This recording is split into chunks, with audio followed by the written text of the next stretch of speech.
Fala galera, então chegamos ao quarto episódio de The One Who Live, simplesmente o que estava prometido como um episódio mais emocional que a gente teria até se a gente for contabilizar todos os episódios que já tiveram na série principal, das spin-offs, do universo da Walking Dead por completo.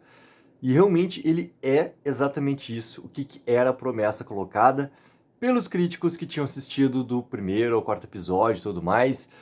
E galera, é uma montanha-russa emocional gigantesca esse episódio que é roteirizado pela Dana Gurira, e é aquele episódio que ele é tão estruturado, tá? Narrativamente assim, com uma crescente, e nessa crescente ele pega e simplesmente abre espaços gigantescos de dor, do porquê que a pessoa não tem mais esperança, as consequências de tudo isso, e é um episódio assim, ó, que eu realmente não imaginei que algo tão focado, algo que realmente assim, ó, parasse a narrativa maior e que realmente voltasse pra focar, é praticamente assim, aquele episódio de núcleo que a gente tanto viu acontecer em The Walking Dead, mas que ele é completamente diferente no seu efeito, assim, completamente diferente do seu efeito. Porque ele não avança a trama, só que ele avança simplesmente no porquê que existe The Ones Who Live. Por que a gente tá aqui simplesmente, depois de tanto tempo, assistindo, comentando, teorizando, simplesmente nos reunindo por causa de Rick e de Michonne. Ele traz justamente assim, ó, esse porquê. Por que a gente está aqui? A gente está aqui por causa da união desses dois personagens tão icônicos que a gente ama tanto. O que precisa para esses dois personagens estarem juntos? Se a reunião deles, né, se o encontro deles já no final do primeiro episódio lá não foi o suficiente, o que precisa acontecer?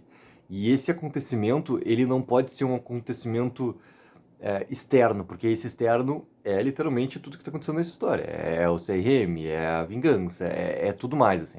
O que realmente pode acontecer para unir esses dois personagens? O que pode realmente deixar claro o que é que está acontecendo? O que é que está pegando?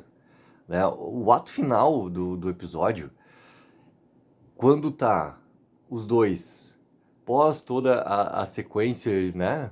O momento de amor que tivemos de Rick e Michonne ali, que também é bastante importante para trazer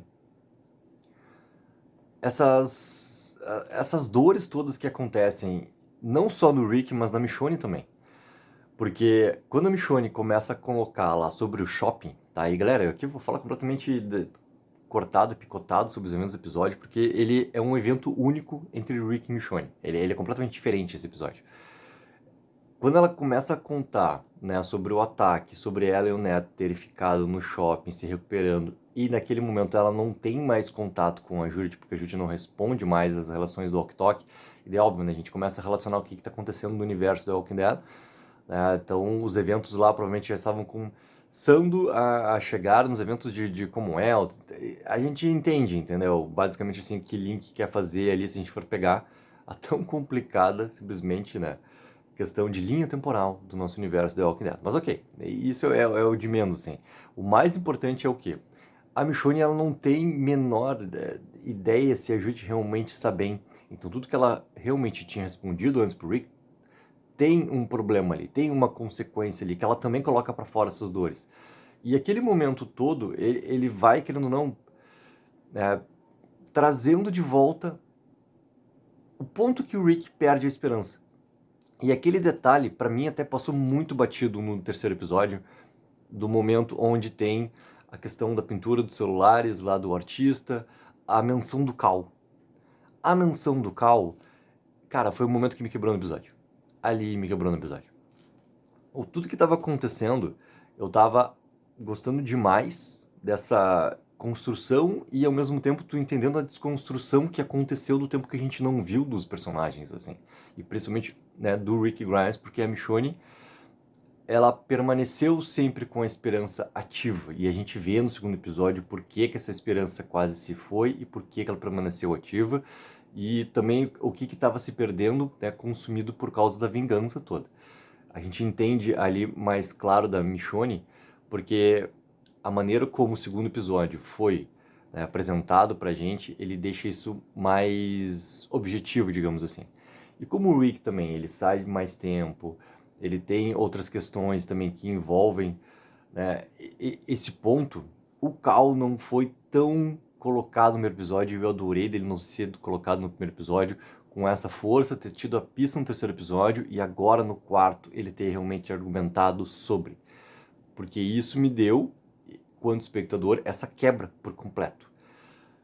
Porque, cara, o Cal, ele é o personagem, obviamente que a gente não tem como comparar, entendeu? Porque o Cal, ele é o personagem que a gente...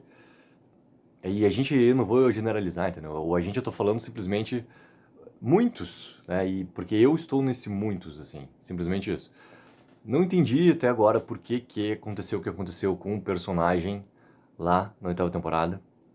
Sabe, por efeitos narrativos, ok, por causa de toda a guerra que estava acontecendo. Tá, ok, beleza.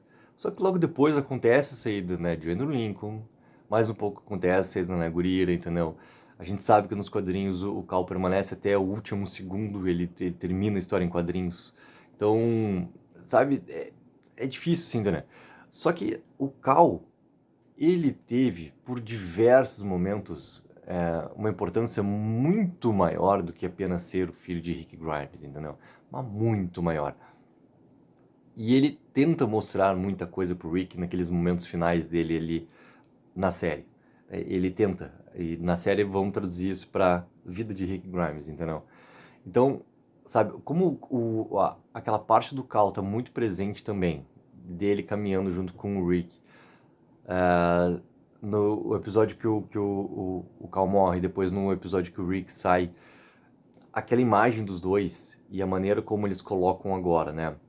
Pô, por que o Rick não conseguia falar pro artista como é que era o Cal? Não conseguia desenhar o Cal. E aí agora tu tem essa explicação que já conversa diretamente com a questão dos sonhos que ele estava tendo com a Michonne no primeiro episódio. Ele não conseguia mais sonhar com o Cal porque simplesmente a imagem se perdeu na memória. Isso é uma dor, assim, ó, que ela é muito forte, tá? Eu até ia falar um palavrão, mas vou me conter nesse momento. Ela é muito forte. E eu sou pai, né? E bate. Eu consegui entender além, né, do que é que ele tá falando naquele momento ali, da questão, cara, série, questão The Walking Dead, The One Who Live, toda essa questão, assim, narrativa, entendeu? Por que o Lincoln entrega tanto? E a maneira como o roteiro da Nana Gurira, assim, ele não é um roteiro expositivo, ele é um roteiro de construção e ao mesmo tempo, repetindo, ele é um roteiro de desconstrução sobre aquelas duas pessoas ali, para que elas possam se unir novamente com um grande porquê que eles estão se unindo novamente, né? Tudo que tem que acontecer. Se não acontece desconstrução, não tem como se unir novamente. Só que para acontecer essa desconstrução é muito complicado. E tem que ser muito complicado, porque a gente está falando de pessoas que têm dores, consequências trazidas por causa de eventos todos que aconteceram, que as pessoas vão guardando esses sentimentos vão ficando, né, cada vez mais bem guardados dentro delas, né?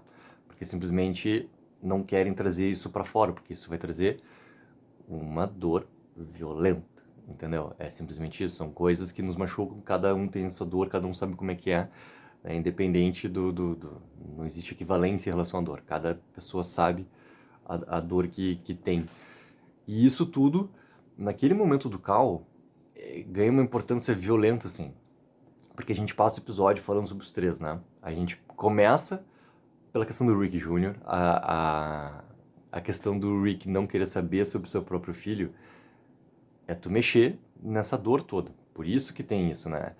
A Michonne, ela tem essa dura missão durante o episódio inteiro, tentar saber o que realmente está acontecendo, até chegar nesse ato final do episódio. Então, tudo que o Rick vai fazendo, de botar sempre o CRM, botar toda a questão da Jades, botar não que eles vão atrás, botar que não sei o que, isso, a colheita, quando fala lá da colheita, não, que tem que queimar uma colheita, se eu posso mudar o CRM por dentro, porque daí isso vai dar uma esperança para as pessoas e tudo mais. É tudo, né, uma tentativa de não trazer essa dor para fora. É tudo tentativa e que a Michonne vai tendo que contornar de milhões de maneiras. Que até o momento onde ela simplesmente desiste, né, do Rick, cara, e sai lá daquele quarto. E o jeito que o Rick fica, de não saber o que fazer, ao mesmo tempo ele tenta fazer, ao mesmo tempo ele não tem essa força pra fazer, até o momento que a gente, né, vê que ele foi, tá. E depois tem toda a questão dele explanar do porquê que foi, porque chega de novo no momento que a Michonne precisa confrontar novamente, né? E por que que tu foi atrás de mim no corredor? Por que que não sei o quê? Ele nunca deixa, né, de saber exatamente o que que ele sente. Ele não deixa. Só que a esperança que ele já perdeu e tudo isso que vem, né? Que eu tô falando aqui praticamente há 10 minutos já. Cara, as dores, as consequências, o que que vai acontecendo, tudo isso são... Eu vou usar uma palavra que não é realmente a que encaixaria nesse momento, tá? Mas a pessoa vai colocando como desculpas na sua frente para não fazer o que ela sabe que ela tem que fazer ou se permitir novamente a ter, que é sentir realmente essa esperança. Antes de amar é ser amado, entendeu? Deixar ser amado. Então, tem todas essas questões ali que vão, né, cada vez mais aparecendo à medida que a Michonne vai se aproximando de saber a verdade, o que está acontecendo. A partir do momento que a Michonne vai conseguindo penetrar nessa armadura que o Rick colocou ali por causa de todos os eventos que foram acontecendo no passado. Então tudo ele vai utilizando como desculpa. Primeiro aquelas coisas óbvias em relação a Jade, em relação a CRM vir atrás, depois a tentativa de colocar o Okafor para que, né, não, eu posso tentar aí mudar as coisas por dentro como era realmente. A Michonne fala, cara, isso aqui era a missão dele, não é a tua missão, né? Então, essas coisas todas, cara, a maneira como o episódio ele vai realmente construindo, eu achei incrível, assim. E quando tu coloca o Rick Jr. lá, tem aquela negação, e quando tem, né, o momento deles conversarem sobre o Rick Jr. só após esse momento de entendimento que eles têm, né, de união que eles têm ali, no momento eu vou falar novamente, né? A cena de amor que existe entre os dois ali. Até o momento que tem, né? Tem uma breve pausa, assim, que o Rick, ele dá uma hesitação, né? Do passar mal. E a Michonne o acalma de novo. E a partir daquele momento que ela acalma, ele se entrega novamente.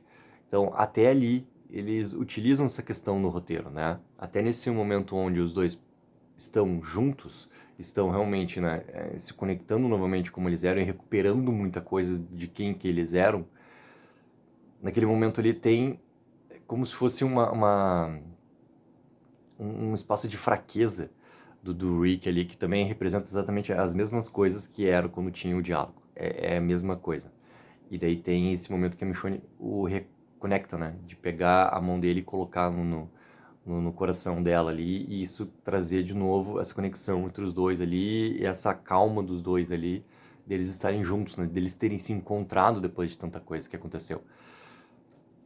E a conversa sobre o Rick Jr., o único problema pra mim, tá, é que, cara, isso era algo que a gente tava questionando como é que seria a reação do Rick, como é que a Michonne ia colocar. Ali, no terceiro episódio, ficou claro que seria no quarto episódio, que seria uma das tentativas da Michonne, e eu acho que isso é muito bem utilizado quando ela bota crianças. Ainda assim, conseguir saber como vou falar, cara, a gente tem um filho, ele tem quase 8 anos, chamando Rick Jr., né, o RJ. E daí o Rick percebe crianças e qual é que é, não sei o que, daí tem toda essa questão de defesa, de não ir, na questão do sentimento, saber o que que é. E quando eles conversam sobre isso, cara, é algo, ao mesmo tempo assim, que ele é tão bonito, tá? De ter essa passagem toda de informação da Michonne pro Rick, que pra mim ele tem uma perda de efeito que não é culpa de The Ones Who Live, que não é culpa de Andrew Lincoln, da Nagurira, de Rick, de Michonne. Não é. A maneira como o personagem está sendo utilizado dentro desse roteiro, ele tá perfeita. Tá perfeita. Para a história dos dois personagens, nossos grandes protagonistas, isso tá perfeito. O problema é quando tu volta para The Walking Dead e daí entra, cara, é algo que The Walking Dead sempre teve problema, assim. E acabou, né, escolhas que eles fazem, e essas escolhas também são problemáticas, assim. Porque a questão do Rick Jr. em The Walking Dead, cara, ele nunca foi um personagem realmente a ser desenvolvido, explorado. Assim, uma questão toda da Judith, quando ainda existia o Cal e a Judith bebê, cara, a Judith, né, não que o bebê tem que ser explorado, né? Como é que o bebê vai ter conflitos, coisas assim. Só que a questão da Judith bebê também era um personagem que sempre estava ali, porque era o Cal, todo o foco, e isso estava certo. Só que o problema é que a questão do Rick Jr. é aquela clara tentativa de trazer ainda algo de Rick Grimes, assim como foi tentativa de montar a Judith, né? Por causa do Cal, porque a gente não tinha o Cal, então se monta a Judith ali com um pouco de Rick, um pouco de Michonne. E o Rick Jr. ele ficou ali com essa ligação, Michonne grávida, depois, né, o Rick Jr. nasce, e daí a Michonne logo depois sai da série, né, vai à procura do Rick, aquela coisa toda, e o Rick Jr., cara, ficou ali colocado, entendeu? Ele ficou ali. E a Judith começou também a ter momentos onde ela não tinha grande desenvolvimento, e a gente, cara, pô, a Judith, a Judith, a Judith. Aí no final de The Walking Dead, é óbvio que a Judith tem um grande desenvolvimento que foi espetacular, assim. Né? Mas o Rick Jr. ele estava ali. Ele não teve desenvolvimento pra eu, quanto espectador, simplesmente pegar e nesse momento onde os personagens estão botando isso com uma grande importância e tem que ser assim, porque é algo de ligação eterna entre os dois, né? Algo que um deles não faz a menor ideia que existia, perde pouco peso para mim enquanto espectador. Porque ele não foi desenvolvido assim em algo que eu vi, né? O Rick não estava lá, a Michonne não estava lá. Mas eu tava lá vendo o Rick Jr. Ou melhor, não vendo o Rick Jr. Então, esse que é o detalhe da informação do Rick Jr. A informação e a importância dela tá perfeita. Inclusive a colocação dela como acontece no episódio.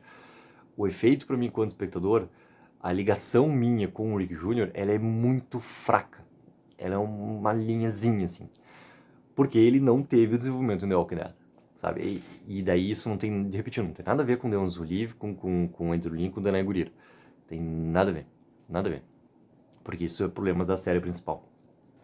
Né? Então, a Judith, todo momento que ela é usada, cara, tem um efeito. Por isso que o Cal pra mim bate tão forte. Por isso, por isso, por isso. Né? Ele é o personagem que tem toda essa ligação e é o personagem que teve, né, a perda para o Rick e para a Michonne, dele na série. Depois teve toda a menção novamente ali dele no momento que Rick Grimes sai da série também, que ele quase morre na série. É diferente, o Cal é completamente diferente. Então eu achei assim, ó, espetacular. Não só o efeito, mas tudo que está colocado ali. Sobre ele e ele ter sido realmente esse ponto onde o Rick, cara, perde a si mesmo. Ele perde a si mesmo ali. E agora, galera, pô, a gente tem o Michonne de volta, né? Aqueles momentos final deles ali no corredor, né? E acho até que aquela cena vazada que tinha dos dois correndo na cidade tá aqui no quarto episódio, tá? A gente simplesmente viu, né, da filmagem oficial, mas daquela imagem que é simplesmente um celular gravando lá no set de filmagem, nas gravações na cidade ali, é aquele momento que os dois estão cruzando ali a rua indo em direção à picape. Então acho que até esse momento a gente já viu, tá? Uh, os dois juntos, conectados, né? Matando novamente os zumbis. Cara, tem vários momentos, né? Aquele primeiro momento que o Rick vai atrás da Michonne, depois tem um negócio do candelabro. Tem a questão de picuinha que vai acontecendo entre os dois, né? De como que os dois vão agindo juntos na parte toda de matar e a estratégia, não sei o quê.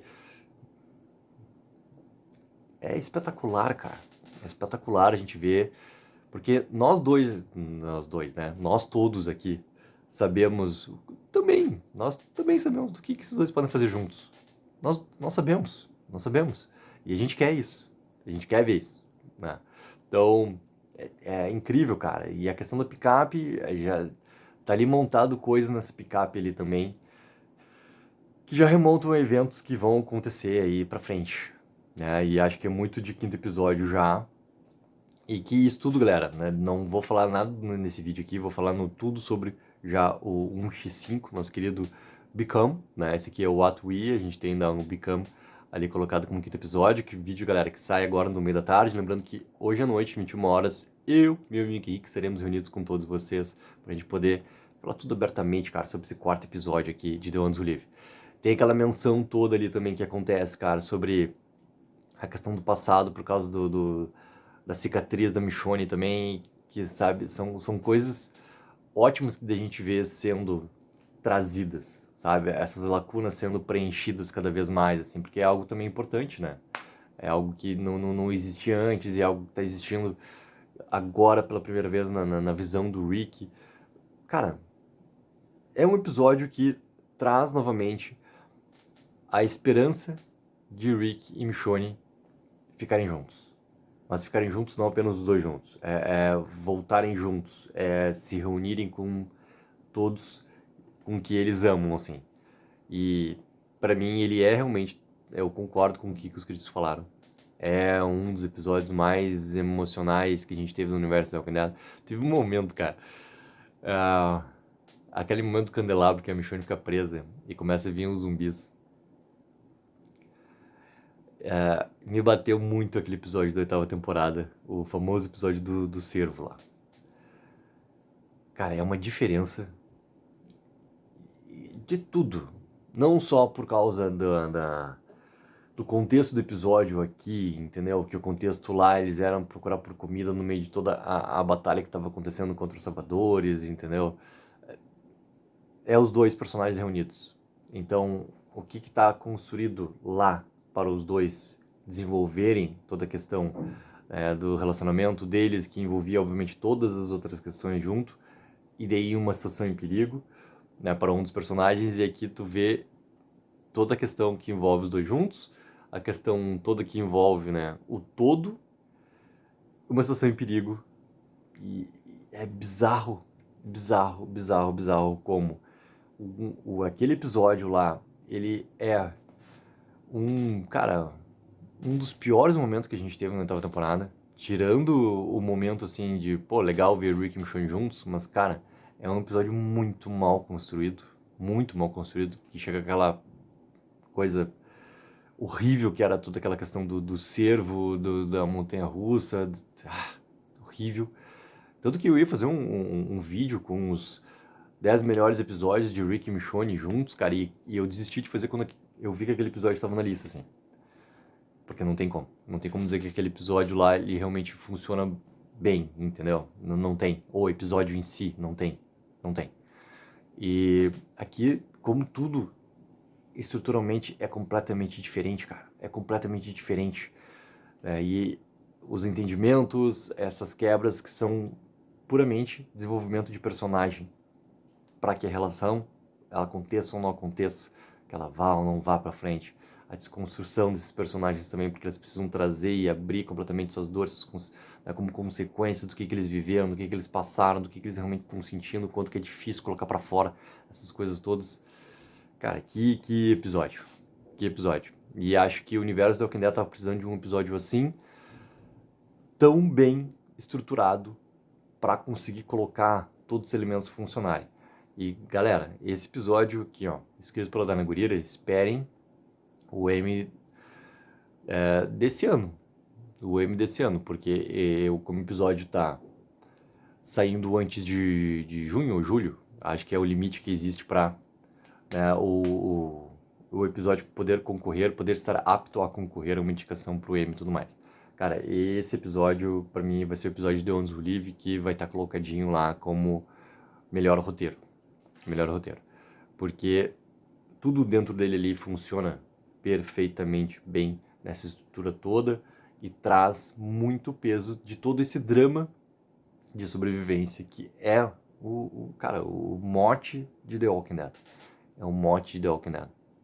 Então, galera, pô, que baita episódio. Tô louco pra saber o que vocês acharam sobre o episódio, entendeu? Coloquem embaixo nos comentários. Lembrando que hoje à noite tem nosso grande debate. Pela tarde tem o nosso grande momento de tudo sobre um X5, e daí vamos abrir novamente teoria e tudo mais, entendeu? Vendo a promo, porque sinopse, galera, não sai. Não sai, a gente só vê sinopse, né, muito próximo do lançamento do episódio. Mas tem uma coisa fundamental também. A partir de agora, que a gente só tem mais 2 episódios, ninguém viu. Ninguém viu. E vamos ver se a AMC vai realmente segurar, por exemplo, o momento final e de não liberar para os críticos antes, porque daí vai ser algo muito importante, assim. Porque a gente não vai ter a mínima ideia de nenhuma reação sobre alguém que já viu o episódio final e já vai dar, querendo ou não, um norte, assim, sabe? Vai ser uma sensação ótima de passar por esse momento também. E vai ser uma sensação também muito próxima em relação ao final de The Walking Dead. E acho que isso, cara, é um ponto, assim, assertivo, óbvio. O MC controlar toda aquela questão de vazamentos, coisas afins, né? Que não dá pra entender como que isso vai acontecendo, porque é algo, ainda mais nos dias de hoje, cara, tão bem guardado, principalmente por causa das leis que existem nos Estados Unidos sobre suas propriedades, que é difícil entender como é que essas coisas ainda acontecem em relação a MC. Mas tudo bem, né, galera? Coloque mais nos comentários. Hoje à noite tem nosso grande momento, nosso grande debate sobre esse quarto episódio. Take 04. Viva o seu sonho aqui.